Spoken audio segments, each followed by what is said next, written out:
És a dir, hi ha determinats autors que quan tu els llegeixes te n'adones que a partir d'aquell moment la teva vida intel·lectual i potser la teva vida personal, jo crec que Panikkar també toca aquí, perquè Panikkar és un pensament molt vital, en contra del que podia pensar algú que és molt teòric, no és gens teòric, és absolutament vital, no et deixa indiferent. Jo després de llegir aquest llibre necessàriament penso diferent. No vull dir que estigui d'acord o estigui en contra, però et trasbalsa. Un clàssic et trasbalsa. Les paraules per a Panikkar estan, podríem dir-ne, saturades de memòria, i ell, quan les utilitza, a ell li ressonen d'una determinada manera. I jo crec que això és una de les grans característiques de la seva escriptura, que és una escriptura, diríem, que té per objectiu ressonar en el lector. Quan una cosa ressona, hi ha un diàleg, la veu va d'una banda a l'altra, i això és el que fa de la lectura una experiència, podríem dir-ne, enormement enriquidora. Hi ha un moment que ell diu: tenia molt clar el que volia dir, però ho havia de viure, ho havia de somatitzar. El ritme de la poesia no és un mer accident per al text poètic, no és una cosa afegida al significat. El ritme poètic no és un simple mecanisme amb el qual s'afegeix bellesa a un vers o estrofa. Pertany a la paraula plena de la frase vivent. El ritme permet que la frase es reveli com el que és. Fa possible que la frase flueixi i es pronunciï en veu alta. El ritme fa que la frase no solament sigui saborosa, sinó també fàcil de pair, fàcilment comprensible i memoritzable.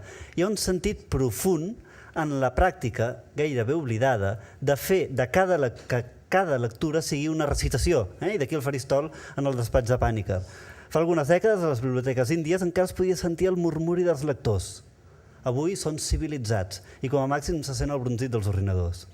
El ritme és intrínsec a la paraula, a l'expressió, al període. No és el fonema sol ni cap successió arbitrària de fonemes, quelcom que introduïm un cop tenim clar el significat, una mena de cosmètica, és a dir, no hi ha primer el significat i després l'embellim amb el ritme, amb la rima, la mètrica, etc.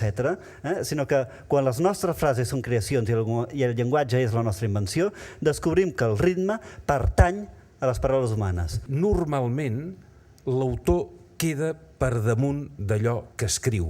L'autor et recorda en tot moment que és més intel·ligent del que ha escrit. Doncs bé, en un cas com el que avui, d'obra com la que avui presentem, tinc la sensació que és una obra, diríem, que va superar l'autor i que, des d'aquest punt de vista, és l'obra on l'autor formula algunes de les seves intuïcions més profundes.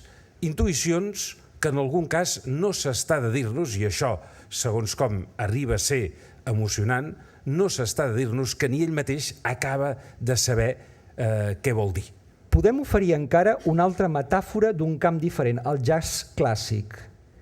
Cada músic, la descripció que fa em sembla genial, cada músic té un grau de llibertat. Tots estan en harmonia amb la música. El ritme és el més important. Si un instrument improvisa un nou so o un nou compàs, els altres el segueixen i viceversa. I aquí ve la frase important. Cada músic és independent i tots són independents. No hi ha director. Hom està atent al seu propi instrument i al so de tots els altres. Trobo que és un text extraordinari, no? I amb independència de que t'agradi el jazz o et deixi d'agradar, que això ara és irrellevant, no? Em sembla que explica molt bé el pensament de Panikkar. És el cas de Gaudí. És a dir, ningú, però ningú als anys 50 hauria pogut sospitar que Gaudí es convertiria, diríem, en una figura absolutament auroral del segle XXI, fins al punt que la Sagrada Família, sens dubte, serà la catedral del segle XXI, i fins al punt que una gran part de l'arquitectura que més, diríem, interès ha desvetllat i que més s'ha imposat arreu del món és una arquitectura que beu directíssimament de les fonts de Gaudí, que durant tot el segle XX va ser percebut com un extemporani també, més aviat com algú arcaïtzant, més aviat com algú que mirava cap endarrere. Bé, la gràcia de tot això, la gran lliçó és que el qui aparentment mira cap endarrere potser és el que en el fons està mirant més cap endavant. I en aquest sentit, de la mateixa manera que establiria una mena de parentiu entre la figura de Panikkar i la de Llull, n'establiria una altra entre la capacitat visionària i sincrètica d'un Gaudí amb la del propi Panikkar. La filosofia resposta a aquesta pregunta sobre l'ésser de dues grans maneres. La resposta monista i la resposta dualista. Davant la pregunta per l'ésser hi ha dues grans respostes. La resposta monista i la resposta dualista. Doncs bé, Panikkar diu cap de les dues. Jo no soc ni monista ni dualista. Soc adualista. Clar, és complex el tema del adualisme, perquè la nostra ment, clar, tots som fills de la cultura occidental, és el que deia, tots som fills de Plató, tots som fills d'Aristòtil, tots som fills de Sant Agustí, tots som fills de Dante, tots som fills de Cervantes, tots som fills de Shakespeare, i la cultura occidental, especialment la cultura filosòfica occidental, potser la poesia aquí és una altra cosa, però la cultura filosòfica occidental ha estat una cultura en què o ets del Barça o ets del Madrid, si em permeten l'expressió. És a dir, o ets del Barça o ets del Madrid. És a dir, o ets monista o ets dualista. I clar, Panikkar trenca amb això. L'home i Déu, 289, primer paràgraf, segona o tercera línia, diu l'home i Déu no són dues entitats separables, dues substàncies independents. L'home i Déu no són dos. L'home i Déu no són dos. Clar, si un acaba de llegir aquí, diu, ja som Spinoza. Ja està, l'home i Déu són un, no? Només hi ha una substància. Ja està, això ja ho ha dit Spinoza. Però no, Panikkar no diu això. Panikkar continua dient, no hi ha cap dos real que comprengui l'home i Déu. El dos seria llavors un superdéu, però tampoc són un. Amics, tampoc són un. Per tant, el monisme ha saltat per l'aire. Tampoc hi ha monisme.